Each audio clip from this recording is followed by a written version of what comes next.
అందరికీ నమస్కారం అండి. ఎలా ఉన్నారు? బాగున్నారా? నేను కూడా చాలా చాలా బాగున్నానండి. మీరు కూడా అందరూ చాలా బాగుండాలని మనస్ఫూర్తిగా కోరుకుంటున్నాను. ఈ రోజు మధ్యాహ్నం మన లంచ్ స్పెషల్ వచ్చి దోసకాయ పచ్చడి చేయబోతున్నానండి.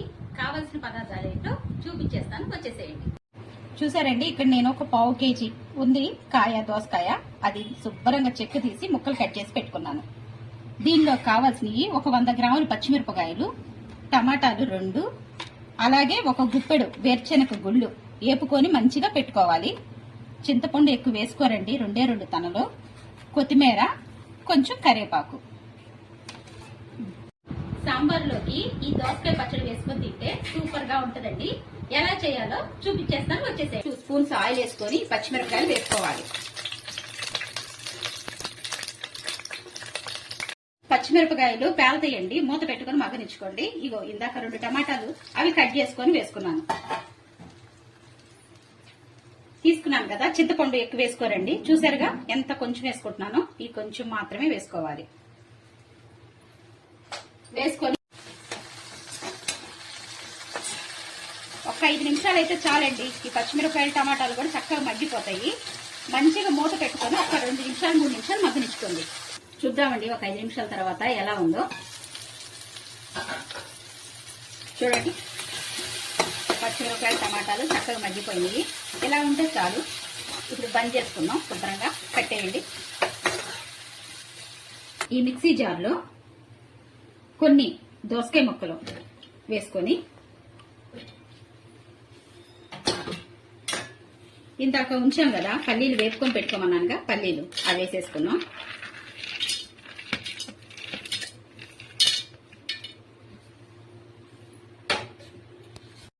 చూసారండి, దోసకాయ ముక్కలు కొంచెం ఏపిన ఎచ్చనకాయ పప్పులు, అంటే ఎచ్చనకాయ పప్పులు మంచిగా మిక్సీ అవ్వాలి కదా, అందుకని ముందుకి ఒకసారి ఒక పల్స్ ఇచ్చుకుందాం. చూసారా, మరీ మెత్తగా అవసరం లేదు, అట్ట కోర్సుగా పట్టుకుంటే చాలు. ఇప్పుడు మనం ఈ పచ్చిమిరపకాయలు టమాటా ముక్కలు ఈ జార్లో వేసేసుకుందాం.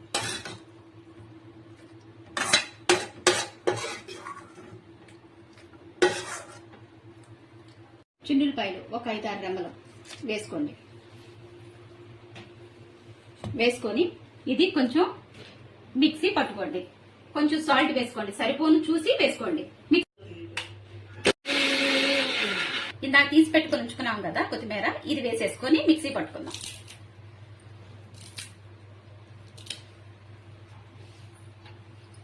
కాచిపెట్టిన చల్లార్చి పెట్టుకుని పాలు కొంచెం పోసుకుందాం.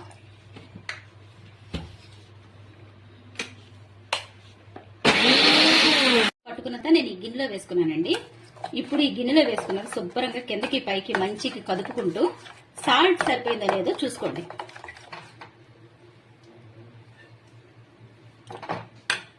సరిపోయిందండి నాకు సాల్ట్, కొంచెం వేసుకున్నాను.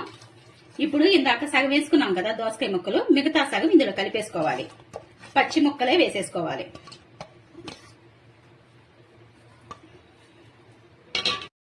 ఇందాక ఉన్న దోసకాయ ముక్కలు వేసేసుకున్నాం కదండి. ఉల్లిపాయ ఒక చిన్నది, పెద్ద ఉల్లిపాయ, అవి కట్ చేసుకుని అవి కూడా వేసేసుకోండి.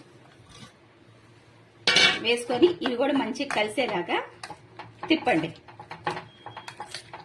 ఈ పచ్చడి ఇలాగైనా వేసుకోవచ్చు. దీన్ని ఇంకా పోపు పెట్టేసుకుందాం, తాలింపు పెట్టుకుందామండి. చూడండి, 2 ఎండుమిరపకాయలు వేసుకోండి ఆయిల్ హీట్ అయిన తర్వాత. అలాగే 5-6 చిన్నులపాయలు దంచి వేసుకోండి. పోపు దినుసులు కొంచెం, అలాగే జీలకర్ర.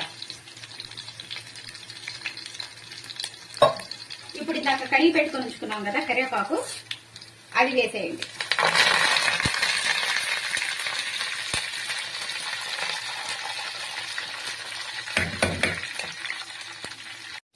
మంచిగా ఈ పోపు దినుసులంతా ఇందులో వేసేసుకోండి.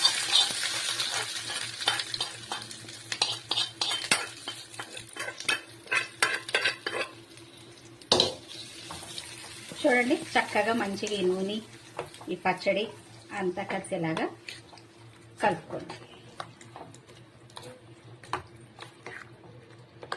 చూసారండి ఎంత మంచి టేస్ట్ తో, ఎంత కలర్ఫుల్ గా అసలు ఎలా ఉందో. ఇలాగే రైస్ లో అయినా తినేయొచ్చు, చపాతీలో అయినా తినేయొచ్చు. అంతేనండి, చిటికలో మనం రెడీ చేసుకోవచ్చు ఈ దోసకాయ పచ్చడి. మీకు కనుక ఈ దోసకాయ పచ్చడి వీడియో కనుక నచ్చితే లైక్ చేయండి, షేర్ చేయండి, సబ్స్క్రైబ్ చేసుకోండి ఫ్రెండ్స్. Bye bye.